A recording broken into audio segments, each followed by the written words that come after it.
Сәлеметсіздер ме, құрметті оқырмандар.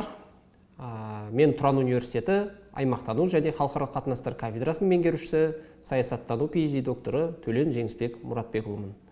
Тұран университетінде халықаралық қатынастарға кіріспе, Қазақстан Республикасының сыртқы саясаты, әлемдік саясаттың өзекті мәселелері, саясаттану пәндеріне сабақ жүргіземін. Осы уақытқа дейін 40-қа жуық ғылыми еңбектердің авторы, соның ішінде 2 оқу құралының авторы. Сіздерді Библия-рек жобасы аясында осы халықаралық қатынастарға кіріспе оқу құралымен таныстырғалы отырмын.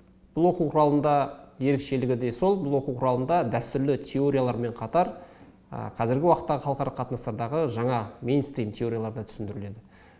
Оқу құралы өте ұғынықты тілде, қысқаша, нақты деректерге, дәйектерге сүйене отырып берілген. Яғни оқу құралын пайдалана отырып, сіздер халықаралық қатынастарға кірісе отырып, халықаралық қатынастардың қазіргі жаңа теорияларын біліп, оқып үйреніп шығатын боласыздар. Халықаралық қатынастар оқу құралы халықаралық қатынастар ғылымына, саяси ғылымдарға оқып жатқан әрбір студент үшін, магистрант, докторант және әрбір ғылыми қызметкер үшін анықтамалық ең алғаш жазылған қазақ тіліндегі кең ауқымды оқу құралы болып табылады.